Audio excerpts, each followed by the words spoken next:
إن الحمد لله نحمده ونستعينه ونستغفره ونعوذ بالله من شرور أنفسنا ومن سيئات أعمالنا من يهده الله فلا مضل له ومن يضلل فلا هادي له وأشهد أن لا إله إلا الله وحده لا شريك له وأشهد أن محمدًا عبده ورسوله أرسله بالحق بشيرا ونذيرا وداعيا إلى الله بإذنه وسراجا منيرا أما بعد فإن أحسن الكلام كلام الله وحسن الهدي هدي محمد صلى الله عليه وسلم وشر الأمور محدثاتها وكل محدثة بدعة وكل بدعة ضلالة وكل ضلالة في النار إن الله وملائكته يصلون على النبي يا أيها الذين آمنوا صلوا عليه وسلموا تسليما اللهم صل على محمد وعلى آل محمد كما صليت على إبراهيم وعلى آل إبراهيم إنك حميد مجيد اللهم بارك على محمد وعلى آل محمد كما باركت على إبراهيم وعلى آل إبراهيم إنك حميد مجيد اللهم رب اشرح لي صدري ويسر لي أمري واحلل عقدة من لساني يفقهوا قولي رب زدني علما رب زدني علما رب زدني علما رب أعوذ بك من همزات الشياطين وأعوذ بك رب أن يحضرون إنه من سليمان وإنه بسم الله الرحمن الرحيم ألا تعلوا علي وأتوني مسلمين قال الله تبارك وتعالى في القرآن المجيد والفرقان الحميد أعوذ بالله السميع العليم من الشيطان الرجيم من همزه ونفخه ونفثه بسم الله الرحمن الرحيم سبحان الذي أسرى بعبده ليلا من المسجد الحرام إلى المسجد الأقصى الذي باركنا حوله لنريه من آياتنا إنه هو السميع البصير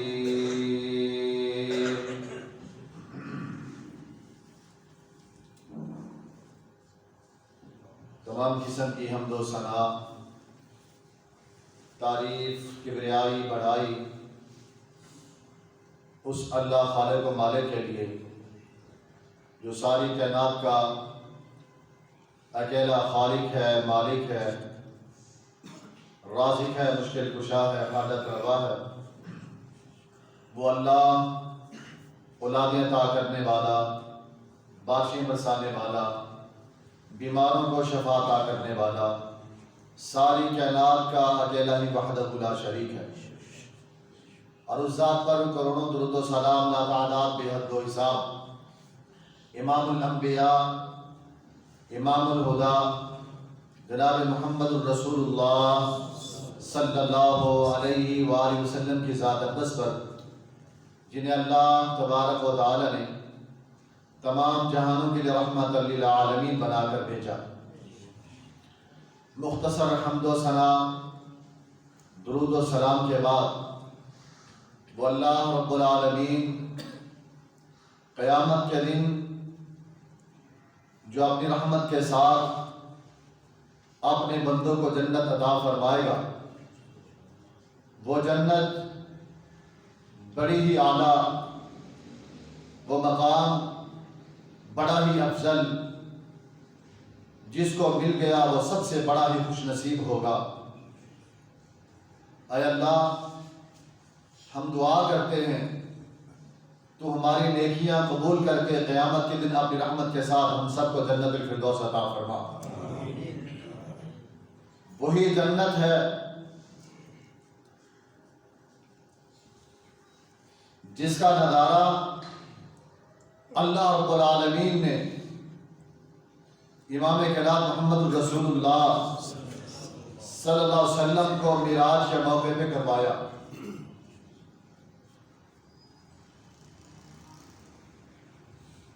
امام بخاری اور مسلم رحمہ اللہ نے لکھا کہ سدرۃ المنتہا کے موقع پہ اللہ نے جب مجھے جنت دکھائی، جنت میں جب میں داخل ہوا تو میں نے دیکھا کہ وہ جنت بڑی ہی عمدہ بنائی گئی ہے۔ اس جنت کے اندر بڑے ہی عمدہ قسم کے موتیوں میں بنے ہوئے قبے ہیں، محل ہیں۔ اس کی مٹی کستوری کی ہے۔ امام بخاری رحمہ اللہ لکھتے ہیں، آقا علیہ الصلوۃ والسلام فرماتے ہیں، اللہ نے مجھے جنت کی سیر کرنے کا موقع عطا کیا۔ جنت میں سیر کرتے کرتے ایک نہر پہ پہنچا جس کے دونوں کناروں پہ عمدہ قسم کے موتیوں کے بہترین محل بنے ہوئے تھے۔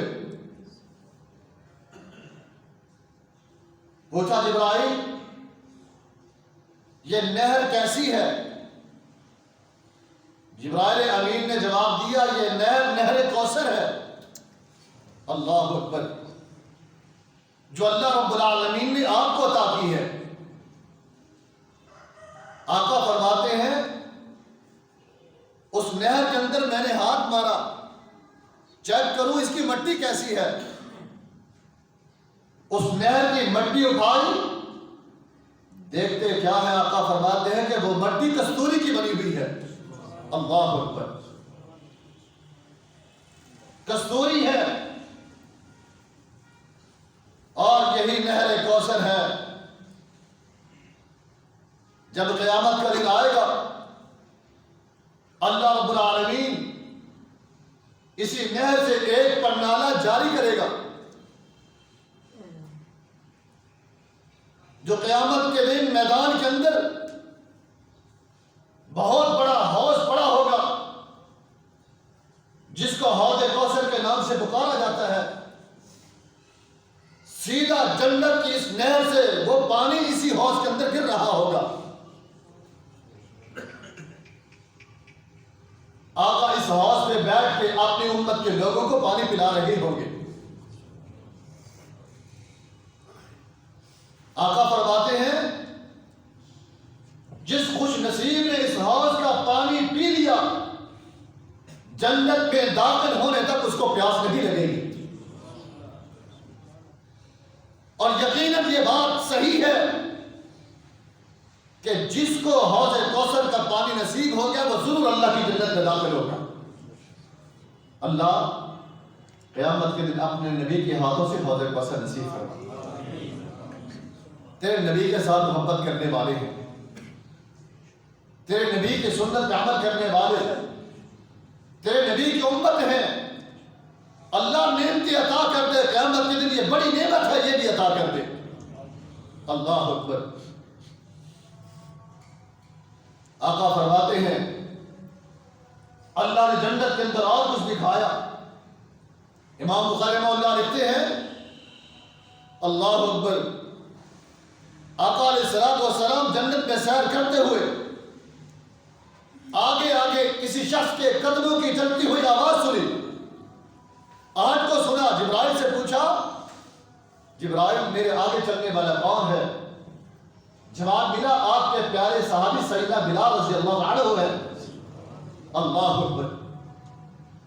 آقا نے ایک دن پوچھا بلال کون سا ایسا عمل دنیا کے اندر کرتے ہو جس کی وجہ سے اللہ رب العالمین نے دنیا کے اندر جنت کا ٹکٹ عطا کر دیا ہے؟ دنیا کے انعام دنیا کے اندر ہی اللہ نے جنت کا انعام عطا کر دیا ہے، آخر سبب کیا ہے؟ سیدنا بلال رضی اللہ عنہ کہتے کیا ہے؟ آقا میں کوئی دنیا کے اندر کوئی بہت بڑا عمل نہیں کرتا، کوئی اتنا بڑا عمل ہو نیکی والا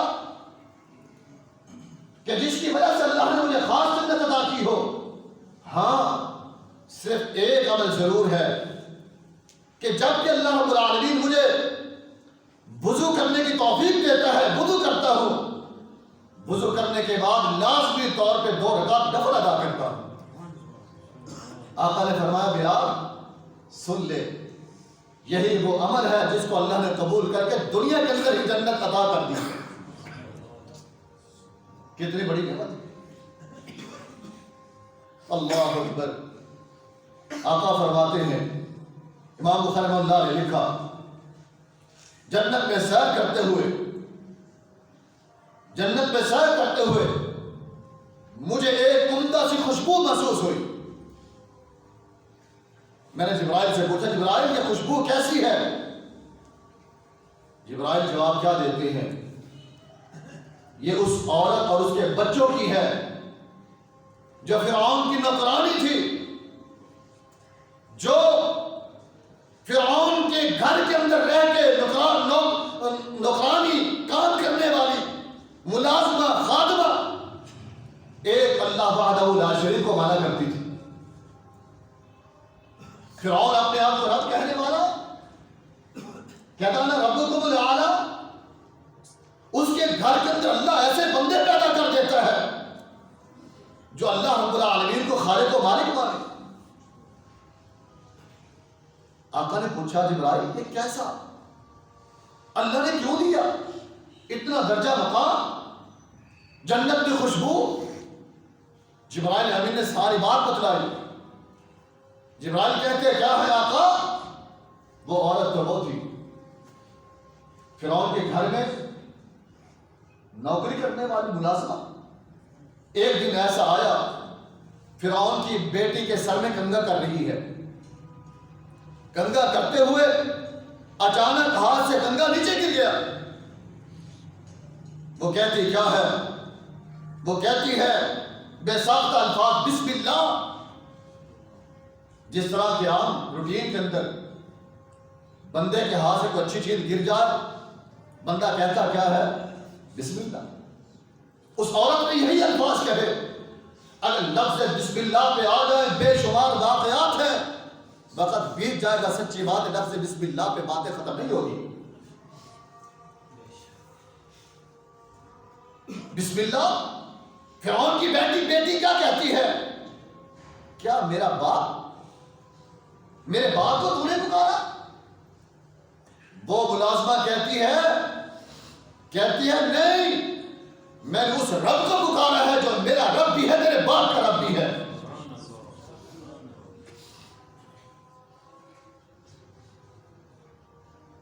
اللہ، اس نے کہا میں ابھی جا کے اپنے باپ کی اطلاع دیتی ہوں، تم میرے باپ کو رب نہیں مانتی۔ اس نے کہا جا کے کہہ دے۔ بیٹی نے جا کے کہہ دیا۔ فرعون نے اس ملازمہ کو بلایا، کٹہرے کے اندر کھڑا کر دیا، پوچھا تیرا رب کون ہے؟ وہ کہتی ہے وہ آسمانوں پہ رہنے والا جو اللہ خالق و مالک ہے وہ میرا رب ہے۔ تو میرا انکار کرتی ہے؟ ہاں میں تیرا انکار کرتی ہوں۔ اپنے نوکروں کو حکم دیتا ہے جلدی کرو، تانبے کے بہت بڑے برتن کے اندر تیل گرم کرنا شروع کر دو۔ تیل گرم کیا گیا، اس کو اور اس کی بچوں کو، اس کی اولاد کو اس تیل کے قریب کھڑا کیا گیا۔ ایک بچے کو تیل کے اندر پھینکا، دوسرے کو، تیسرے کو۔ ماں ایک معصوم سا لخت جگر ہے ہاتھ کے اندر اٹھا کے کھڑی ہے، دودھ پیتا ہوا بچہ ہے۔ اٹھا کے کھڑی ہے، ماں دیکھ رہی ہے میرے لگتے جگر ایک ایک کر کے تیل کے اندر جل رہے ہیں۔ فرعون کہتے ہیں اب کی وقت ہے واپس پلٹنا۔ وہ عورت کہتی کیا ہے؟ کہتی ہے جلنا گوارا کر لوں گی، تجھے دنیا کے اندر رب نہیں مانتی، ایک رب کو کبھی نہیں چھوڑ سکتی۔ اللہ اکبر۔ ماں کو ڈالنے کی باری آئی، بیٹے جیل میں، ایک باقی بچا۔ وہ عورت کہتی ہے میرا ایک مطالبہ ہے۔ مطالبہ کیا؟ کہ میرے جسم کی ہڈیاں اور میرے اولاد کے جسم کی ہڈیاں سب کو ایک کفن کے اندر بند کر کے ایک قبر کے اندر دفنا دینا، ایک قبر کے اندر دفنا دینا۔ فرعون کہتا ہے تیرا مطالبہ منظور ہے۔ ماں اس تیل کے قریب کھڑی ہے، اب پریشانی کا عالم ہے، بچے چلے گئے، میری بھی باری ہے۔ بیٹا لگتے جگر جو ہاتھ کے اندر ہے، گود میں دودھ پیتا بچہ کہتا کیا ہے؟ ماں پریشان نہ ہو، اس تیل کے اندر کود جا۔ پھینکتی ہیں پھینکنے دے، فکر نہ کر، میں تو جنت کو قریب سے دیکھ رہا ہوں۔ اللہ، اس سزا کے بدلے اللہ تجھے جنت عطا کر دے گا۔ ماں کو ڈال دیا گیا، لگتے جگر کو بھی ڈال دیا گیا۔ جبرائیل کہتے ہیں اس سزا کی وجہ سے اللہ نے ان کو جنت عطا کر دی۔ آقا فرماتے ہیں میں نے ان کی خوشبو جنت کے اندر محسوس کی۔ آج لوگ اپنے رب کو صرف رب کہہ دیں، ان الذین قالوا ربنا اللہ ثم استقاموا۔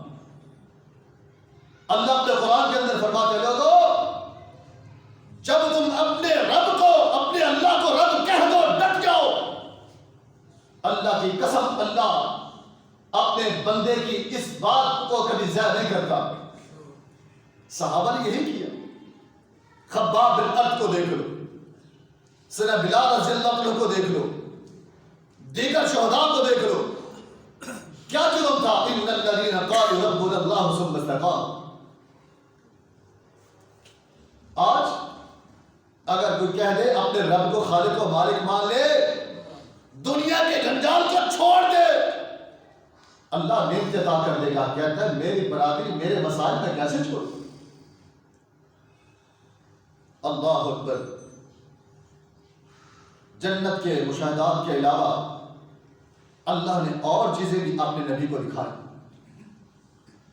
سنن ابو داؤد کے اندر آتا ہے، سیدنا انس رضی اللہ عنہ کہتے ہیں اللہ کے نبی علیہ الصلوۃ والسلام نے فرمایا اللہ نے مجھے کچھ لوگ دکھائے جو عذاب کے اندر مبتلا تھے، جن کے ناخن تانبے کے بنے ہوئے تھے، ناخن تانبے کے بنے ہوئے تھے، جن ناخنوں کے ذریعے اپنے چہروں کو اور اپنے جناب کی سینے کو وہ نوچ رہے تھے۔ آقا نے جبرائیل سے پوچھا جبرائیل یہ کون لوگ ہیں؟ جبرائیل نے جواب دیا یہ وہ لوگ ہیں آپ کی امت کے جو اپنے مردار بھائیوں کا گوشت کھاتے ہیں۔ پوچھا جبرائیل وہ کیسے؟ جبرائیل نے جواب دیا اپنے بھائیوں کی پیٹھ پیچھے بیٹھ کے غیبت کرتے ہیں، عیب جوڑیاں کرتے ہیں۔ اللہ نے یہ سزا دی ہے۔ اللہ نے اپنے قرآن کے اندر کیا فرمایا؟ وَلَا يَغْتَبْ بَعْضُكُمْ بَعْضًا أَيُحِبُّ أَحَدُكُمْ أَن يَأْكُلَ لَحْمَ أَخِيهِ مَيْتًا فَكَرِهْتُمُوهُ۔ دنیا کے اندر کوئی بھی تم میں سے کسی کی غیبت نہ کرے۔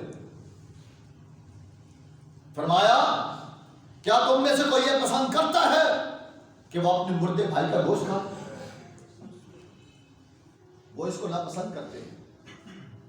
فرمایا غیبت کرنا اتنا بڑا جرم ہے گویا کہ وہ اپنے مردے بھائی کا گوشت کھا رہا ہے۔ قیامت کے دن یہ سزا ہے، تانبے کے ناخن ہوں گے، اپنے چہرے اور جسم کو نوچیں گے۔ اللہ، امام ابو داؤد نے سنن ابو داؤد کے اندر پھر مزید دیکھا، سیدنا انس رضی اللہ عنہ کہتے ہیں آقا فرماتے ہیں کہ اللہ رب العالمین نے معراج والی رات یہ منظر بھی دکھایا، کچھ لوگوں کو سزا کے اندر مبتلا کیا گیا تھا۔ سزا کیا تھی؟ جن کے ہونٹ آگ کی کینچیوں کے ساتھ کاٹے جا رہے تھے، جن کے ہونٹ آگ کی کینچیوں کے ساتھ کاٹے جا رہے تھے۔ آقا فرماتے میں نے جبرائیل سے پوچھا جبرائیل یہ کون ہے؟ جبرائیل نے کیا جواب دیا؟ یہ آپ کی امت کے خطیب لوگ ہیں۔ اعاذ اللہ، جو لوگوں کو نیکی کا حکم دیتے ہیں خود عمل نہیں کرتے۔ آپ کیا سمجھتے ہو؟ آپ جتنے سامعین بیٹھے ہیں، آپ کیا یہ بات تصور کرتے ہو کہ جناب منبر پہ کھڑے ہونے والا جو کچھ کہتا ہے اگر یہ عمل نہیں کرتا بچ جائے گا؟ اللہ کی قسم سزا بڑی سخت ہے، بڑی سخت سزا۔ اللہ اپنے قرآن کے اندر فرماتا ہے یا ایھا الذین آمنوا لما تقولون ما لا تفعلون، اے ایمان والو وہ باتیں نہ کہو جو تم خود عمل نہیں کرتے۔ اور سزا کیا ہے؟ یہ تو ایک سزا آپ نے سنی ہے خطیب لوگوں کی، اللہ جس کو چاہے اپنی رحمت سے معاف کر دے، یہ اللہ کی مرضی ہے۔ ٹھیک ہے، درجہ بھی بڑا ہے، درجہ بھی بڑا ہے، پکڑ بھی ہے۔ علماء کا درجہ ہے، خطباء کا درجہ ہے، بڑا مقام و مرتبہ ہے، لیکن اللہ کی پکڑ بھی ہے۔ اللہ اکبر۔ اللہ رب العالمین نے اپنے نبی محمد صلی اللہ علیہ وسلم کو یہ مناظر دکھایا۔ آقا فرماتے ہیں مسند احمد کے اندر، اس موقع پہ سیدنا ابراہیم علیہ السلام سے میری ملاقات ہوئی، انہوں نے مجھے پیغام دیا میری امت کے لیے، کیا؟ اے میرے بیٹے محمد صلی اللہ علیہ وسلم، اپنی امت کو میرا سلام کہنا، اپنی امت کو میرا سلام کہنا، اور یہ میرا پیغام دینا، اللہ نے جنت کی مٹی بڑی ہی عمدہ اور زرخیز بنائی ہے، جنت کا پانی بڑا ہی میٹھا ہے، مگر جنت کے اندر چٹیا میدان ہے، اس میں کاشتکاری تیری امت نے کرنی ہے، آپ کی امت ہی اس کے اندر کاشتکاری کرے گی۔ پھر کاشتکاری کا طریقہ کار بتلا دیا، کس نے؟ سر ابراہیم علیہ السلام نے امام کائنات کو پیغام دیا، اپنی امت کو یہ پیغام دینا، دنیا میں بیٹھے بیٹھے جنت میں کاشتکاری کرتے چلے جاؤ، درخت لگاتے چلے جاؤ۔ کیسے کاشتکاری ہوگی وہ بھی طریقہ کار بتلا دیا۔ رات دن کوئی لمبا کام نہیں ہے، لمبی عمل نہیں ہے، لمبا قیام نہیں ہے، فرمایا کہ جاؤ اپنی امت کو کہہ دینا، یہ الفاظ پڑھتے رہیں، سبحان اللہ والحمدللہ لا الہ الا اللہ واللہ اکبر۔ فرمایا یہ الفاظ پڑھیں گے، اللہ اس لفظ کی وجہ سے ان کے لیے جنت میں ایک درخت لگا دے گا، ایک درخت لگ جائے گا۔ بیٹھے بیٹھے پڑھ لو سبحان اللہ والحمدللہ لا الہ الا اللہ واللہ اکبر۔ میں نے پڑھا میرے لیے لگ گیا، آپ نے پڑھا آپ کے لیے لگ گیا۔ ایک حدیث کے الفاظ لا حول ولا قوت الا باللہ، اگر ان کلمات میں اللہ اس اللہ نے ان کے اندر بڑی برکت رکھی ہے، بڑی برکت رکھی ہے، یہ پڑھا کر چلتے پھرتے اٹھتے بیٹھتے جب بھی اللہ موقع دے تو لاسٹ ان کو پڑھا کرے۔ اس موقع پہ اللہ رب العالمین نے آقا علیہ السلام کو 3 انعام عطا کیے۔ امام مسلم نے لکھا، سیدنا عبداللہ بن مسعود رضی اللہ عنہ کہتے ہیں آقا فرماتے اللہ نے مجھے 3 انعام عطا کیے اس موقع پہ۔ پہلا انعام، اللہ نے مجھے 5 نمازیں بطور انعام کے عطا کی، 5 نمازیں۔ دوسرا انعام، سورۃ البقرہ کی آخری آیات اللہ نے عطا کی۔ تیسرا انعام کہ آپ کی امت میں سے آپ کی امت کے ان لوگوں کے گناہوں کو معاف کر دیا جائے گا جو زندگی کے اندر کبھی بھی اللہ کی ذات کے ساتھ شرک نہیں کریں گے. اللہ ان کے گناہوں کو معاف کر دے گا. کتنے بڑے زبردست انعام. پہلا انعام 5 نمازیں جب ملی تھی کتنے تھی؟ 50. یہ تو سیدنا موسیٰ علیہ السلام کی مہربانی ہے. انہوں نے بار بار واپس بھیجا آقا علیہ السلام کو. اگر 50 مل جاتی تو کیا بنتا ہمارا؟ 5 پڑھی نہیں جاتی تو 50 کیسے بڑھتے؟ تو پھر رات دن بستر ہی مسجد کے اندر ہی ہوتا. یہی حالت اور کیفیت ہوتی. لیکن اللہ کا بڑا احسان. اللہ نے 3 انعام دیے اور ایک احسان بھی عطا کیا. 3 انعامات کے ساتھ ایک احسان بھی دیا. امام مسلم نے لکھا آقا علیہ السلام فرماتے اللہ رب العالمین نے 3 انعامات کے ساتھ ایک احسان مجھے عطا کیا، وہ بھی میری امت کے لیے. کیا؟ اللہ رب العالمین نے فرمایا کہ اگر آپ کی امت میں سے کوئی شخص نیکی کا ارادہ کر لے، نیکی کا ارادہ کر لے کہ میں نے اللہ کی راہ میں صدقہ کرنا ہے، میں نے فلاں غریب یتیم کو اتنے پیسے دینے ہیں، ارادہ کیا، اللہ رب العالمین فرشتوں کو حکم دیتا ہے میرے بندے کا نام اعمال کے اندر ایک نیکی لکھ لو. لکھی. آقا فرماتے اللہ رب العالمین نے احسان کیا. اللہ فرماتے ہیں کہ اگر وہ نیکی کا ارادہ کرنے کے بعد بندہ نیکی کر لیتا ہے، اللہ اس بندے کو ایک نیکی کے برابر، ایک نیکی کا اجر 10 نیکیوں کے برابر عطا کر دیتا ہے. ایک نیکی کا اجر 10 نیکیوں کے برابر عطا کر دیتا ہے. ایک نماز پڑھی اللہ کتنی نمازوں کے برابر؟ 10 نمازوں کے برابر ایک نماز.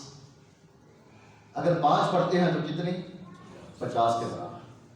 اللہ اتنا رحیم و کریم ہے. اللہ نے اتنی مہربانی اس امت پہ کر دی. آقا فرماتے ہیں اللہ رب العالمین نے فرمایا اگر آپ کی امت میں سے کوئی شخص گناہ کا ارادہ کر لیتا ہے، گناہ نہیں کرتا، ارادہ کر لیتا ہے، اللہ رب العالمین اپنے فرشتوں کو حکم دیتا ہے میرے فرشتوں میرے بندے کے نامہ اعمال کے اندر گناہ نہ لکھنا. اب اس نے ارادہ کیا ہے، ارادہ کیا ہے، ارادے کے بعد اگر وہ گناہ کر لیتا ہے پھر بندے کا نام اعمال کے اندر صرف ایک گناہ لکھا جاتا ہے، 10 گناہ نہیں لکھے جاتے. ایک گناہ. اگر ارادے کے بعد، گناہ کے ارادے کے بعد گناہ ترک کر دیتا، نہیں کرتا، ارادہ چھوڑ دیتا ہے، آقا فرماتے ہیں اس ارادے کے چھوڑنے پر بھی اللہ اپنے بندے کو نیکی کا اجر عطا کر دیتا ہے. اللہ کتنی مہربانی ہے، اللہ کی بڑی مہربانی ہے. سچی بات ہے آج ہم ان مہربانیوں سے دور ہیں. آج ہمارا رجحان دنیا کی طرف، دنیا کے مال و متاع کی طرف، دنیا کی محبت کی طرف. دنیا نے اتنا ہمیں جناب کی جکڑ لیا ہے. آج اللہ چاہتا ہے میرے بندے میرے در پہ آؤ، مجھ سے معافی مانگو، میں تمہارے گناہوں کو معاف کر دوں. شیطان چاہتا ہے ان کو دور کرو، دور کرو، دور کرو، ان کو فحاشی و بیانی کے اندر مبتلا کر دو. نوجوان نسل اسی کے اندر برباد کی جاتی. اللہ. آخری بات، اس موقع پہ کچھ لوگ یہ باتیں کرتے ہیں، کچھ لوگ کہتے ہیں آقا علیہ السلام نے معراج کے موقع پہ اپنے رب کو دیکھا ہے. بالکل اس طرح جس طرح ہم آمنے سامنے ایک دوسرے کے بیٹھے اس طرح دیکھا. آئیے ذرا سنیے کان کھول کے اللہ کے قرآن کو پیر پیغمبر کے فرمان.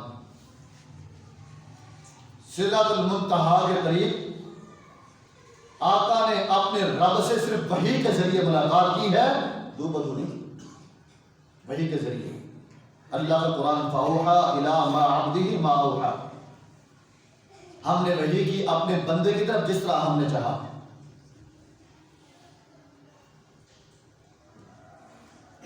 امام مسلم رحمہ اللہ نے اپنی صحیح مسلم کے اندر لکھا،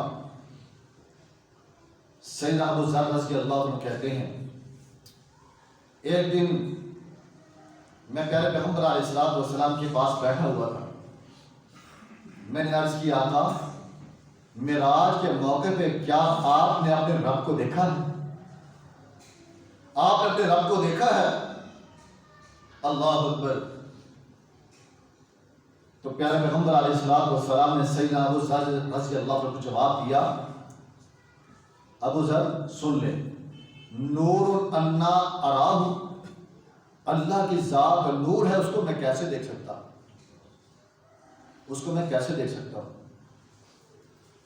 دوسری جگہ امام بخاری رحمہ اللہ نے اس حدیث کو نقل کیا، سیدہ عائشہ صدیقہ رضی اللہ عنہا کہتی ہیں، ایک دن میں نے خود آقا علیہ الصلوۃ والسلام سے سوال کیا، عرض کیا، آقا کیا آپ نے معراج والی رات اپنے رب کو دیکھا ہے؟ اپنے رب کو دیکھا ہے؟ آقا علیہ الصلوۃ والسلام نے کیا فرمایا؟ سیدہ عائشہ صدیقہ کہتی ہے کہ میرے سوال پہ آقا ایک لگا کے بیٹھے، سیدھے ہو کے بیٹھ گئے، فرمانے لگے، عائشہ تیرے سوال کو سن کے میرے جسم کے رونگٹے کھڑے ہو چکے ہیں۔ کیسی بات پوچھی؟ اللہ اکبر۔ 3 باتیں میں بیان کر رہا ہوں، آقا فرماتے ہیں 3 باتیں میں تجھے بتلا رہا ہوں، جو ان کے بارے میں تبصرے کرے، ان کو غلط کہے، جو اس میں سے ملاوٹ کر کے لوگوں کے سامنے بیان کرے، آقا فرماتے وہ شخص سب سے بڑا جھوٹا ہے، پڑھے درجے کا جھوٹا مکار۔ پہلی بات فرمایا، جو یہ کہے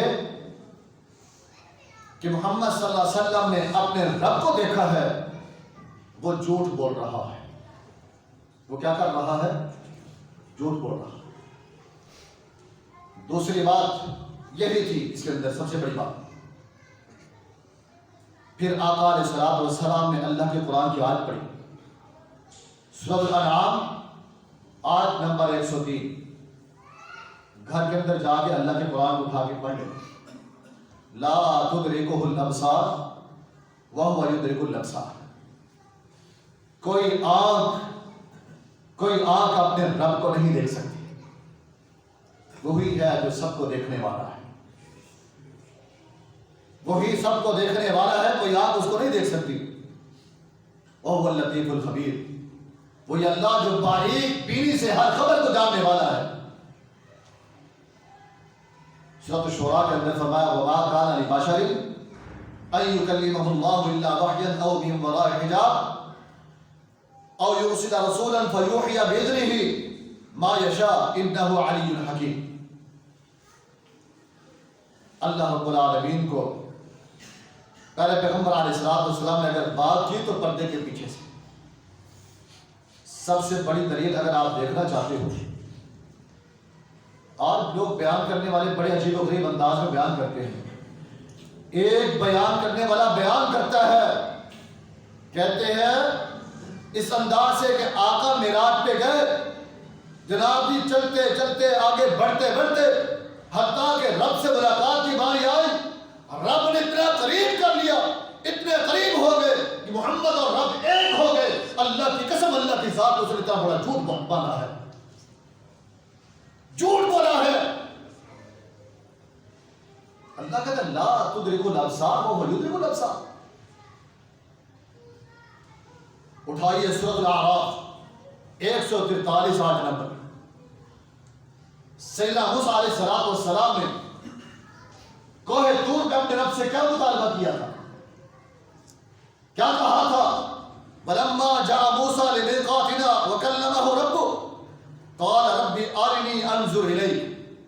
ایک مطالبہ، اللہ تو نے مجھ سے کلام کر لی ہے، کلام پہ یقین آ چکا ہے، اللہ دل کو مزید یقین دلانے کے لیے، مزید تسلی کے لیے ایک مطالبہ ہے، اللہ میں تجھے دیکھنا چاہتا ہوں، مجھے اپنا ایک نظارہ کرا دے۔ قال ربی ارنی انظر الیک۔ اللہ رب العالمین نے کیا فرمایا؟ قال لن ترانی، موسیٰ تو مجھے نہیں دیکھ سکتا، موسیٰ مجھے نہیں دیکھ سکتا، ولكن انظر الى الجبل فان استقر مكانه فسوف ترانی۔ اگر تو مجھے دیکھنے کا شوق رکھتا ہے، پھر یہ سامنے والے پہاڑ کو دیکھ، یہ سامنے والا پہاڑ ہے، اس کو دیکھ، اگر یہ پہاڑ اپنی جگہ پہ موجود رہ گیا تو مجھے دیکھ سکے گا، ورنہ نہیں دیکھ سکے گا۔ اللہ رب العالمین نے اپنے نور کی ایک جھلکی دکھائی، پہاڑ ریزہ ریزہ ہو گیا، پہاڑ ریزہ ریزہ ہو گیا، حتیٰ کہ موسیٰ علیہ السلام یہ منظر دیکھتے ہی پیٹھ کے پیچھے گر گئے۔ فَلَمَّا تَجَلَّى رَبُّهُ لِلْجَبَلِ جَعَلَهُ دَكَّ وَخَرَّ مُوسَىٰ صَعِقًا۔ ایک جھلک ملی موسیٰ علیہ السلام کی یہ کیفیت بن گئی، اور اپنی طرف سے جھوٹ بنا بنا کے لوگوں کے سامنے من گھڑت کہانیاں بیان کی جاتی ہیں، اللہ اور اس کے رسول کی ذات پہ جھوٹ بولا جاتا ہے۔ کیا جھوٹ بولنے والے یہ نہیں سمجھتے کہ قیامت کی اللہ رب العالمین پکڑ لے گا؟ ہاں، اللہ اپنا نظارہ ضرور کروائے گا، اللہ ضرور دکھائے گا۔ کب؟ قیامت کے دن جب اللہ جنتیوں کو جنت عطا کر دے گا، پھر جنت میں اللہ اپنا آپ دکھائے گا، اپنے چہرے کا دیدار کروائے گا۔ امام مسلم نے لکھا، سیدنا ابو ہریرہ رضی اللہ کو بیان کرتے ہیں، آقا علیہ السلام نے فرمایا، بلکہ صحابہ نے پوچھا، آقا کیا قیامت کے دن اللہ اپنا آپ دکھائے گا، اپنے چہرے کا دیدار کروائے گا؟ آقا نے فرمایا، ہاں میرے صحابہ سن لو، اللہ جنت کے اندر اپنا دیدار جنتیوں کو کروائے گا۔ وہ کیسے ہوگا دیدار؟ اس طرح جس طرح تم اپنی آنکھوں کے سامنے یہ چودھری کا چاند دیکھتے ہو، چاند کو دیکھتے ہوئے کسی قسم کا کوئی پردہ حائل نہیں ہے، اللہ اسی طرح ہی جناب پردے ہٹا کے جنتیوں کو اپنا نظارہ کروائے گا۔ بلکہ یہاں تک ایک حدیث کے الفاظ ہیں، آقا فرماتے ہیں جنتیوں کو جنت میں سب نعمتیں مل چکی ہوں گی، ہر بندہ ہر نعمت پہ خوش ہوگا، اللہ جنتیوں کو اکٹھا کر کے سوال کرے گا، جنتیوں جو کچھ جنت کے اندر مل چکا ہے کیا تم اس پہ راضی ہو؟ اللہ ہر چیز پہ راضی ہے۔ اللہ فرمائے گا یہ ایک چیز باقی ہے۔ جنتی کہیں گے اللہ وہ کون سی؟ اتنی بڑی جنت، اتنی بڑی نعمتیں، سب کچھ مل چکا، پھر کون سی چیز باقی رہ چکی ہے؟ اللہ فرمائے گا جنتیوں میرا دیدار باقی رہ چکا ہے، آؤ آج میں تمہیں اپنا دیدار کرواتا ہوں۔ اللہ رب العالمین سارے پردے ہٹا کے جنتی کو اپنا دیدار کروائے گا۔ یہ ہے اصل دیدار جو اللہ نے قیامت کے دن کروانا ہے۔ دنیا کے اندر آج تک کوئی اللہ کا دیدار نہیں کر سکا، نہ کیا ہے نہ کوئی کر سکے گا سوائے جنت کے۔ اللہ گناہگار خطا کار ہیں، ہم سب کے گناہوں کو معاف کر کے قیامت کے دن اپنی رحمت کے ساتھ جنت بھی عطا فرما، اور جنت کے اندر اللہ اپنا دیدار نصیب فرما۔ اللہ یہ چودھری کے چاند جیسا اپنا دیدار اللہ بھی یہ نصیب فرما۔ حقیقت بات اس کے اندر بڑے، اس واقعے کے اندر، واقعہ معراج کے اندر بڑی حکمتیں ہیں، بڑے ہی سبق آمود احادیث موجود ہیں، واقعات موجود ہیں، لیکن ایک سرسری طور پر سنا دیا جاتا ہے، لوگ سن کے چلے جاتے ہیں، کوئی بات دیکھیں اس کے اندر حقائق کیا ہے۔ اللہ اکبر۔ آقا علیہ السلام واپس پلٹے، کافی باتیں میں نے چھوڑی، کچھ لوگ اس کے اندر آ کے من گھڑت بھی باتیں بیان کر جاتے ہیں۔ آقا فرماتے ہیں میں نے جب واپس آیا، آنے کے بعد مکہ کے لوگوں کو یہ بات بتلائی تو خاص طور پہ ابو جہل اس کا انکار کرنے لگا، عتبہ شیبہ انکار کرنے لگے، ہم نہیں مانتے، 40 راتوں کا سفر ایک رات کے اندر کیسے ہو سکتا ہے، کیسے ہو سکتا ہے، ہم نہیں مانتے اس بات کو۔ اچھا، وہ مشرکین مکہ سارے اکٹھے ہو گئے، ابو جہل کہتا ہے سب کو اکٹھا کر لیتے ان کے سامنے اپنی یہ بات بیان کرو۔ آقا فرماتے ابو جہل نے سب کو، مشرکین مکہ کو اکٹھا کر لیا کہ دیکھو محمد صلی اللہ علیہ وسلم کی باتیں، صلی اللہ علیہ وسلم سنو۔ آقا نے معراج کا واقعہ بیان کیا، ابو جہل عتبہ شیبہ کہتے ہم نہیں مانتے، چلو ہمیں بتلا دو مسجد اقصی کی کیفیت کیا ہے، اس کا نقشہ کیسا ہے، اس کی کھڑکی اور دروازے کتنے ہیں۔ آقا فرماتے ہیں میں یہ بات سن کے پریشان ہوا، لیکن وہ اللہ رب العالمین جو سیر کروانے والا تھا، جو یہ سارا منظر دکھلانے والا تھا، اللہ بھی میری مدد کرنے والا تھا، اللہ کے علاوہ کوئی اور نہیں۔ آقا فرماتے ہیں میرے سامنے اللہ نے مسجد اقصی کو آ کے کھڑا کر دیا، میری آنکھوں کے سامنے۔ وہ سوال کرتے گئے، میں اس چیز کو دیکھ دیکھ کے ان کا جواب دیتا چلا گیا۔ اللہ کس طرح مدد کرتا ہے اپنے بندوں کی۔ اگر بندہ اپنے رب کو وحدہ لا شریک ماننے والا، رب کی ذات پہ یقین کرنے والا ہو، اللہ کبھی بھی اپنے بندے کو بے یار و مددگار نہیں چھوڑتا۔ ہر مشکل میں کام آتا ہے۔ اللہ کو مانیے، اللہ کی عبادت کیجیے، اللہ کو راضی کیجیے، گناہوں کو چھوڑیے جو بڑے بڑے عذابات کا سبب بن جاتے ہیں۔ اللہ ہم سب کو گناہوں سے محفوظ فرما، نیکی والے اعمال کرنے کی توفیق عطا فرما۔ اللہ واقعہ معراج سے ہمیں سبق حاصل کرنے کی توفیق عطا فرما۔ جو نصیحتیں ہمارے لیے کی گئی ہیں، اللہ ان نصیحتوں پہ عمل کرنے کی توفیق عطا فرما۔ جن سے بچنے کا حکم دیا گیا، اللہ ان سے بچنے کی توفیق عطا فرما۔ وما ارینا فی الاسلام۔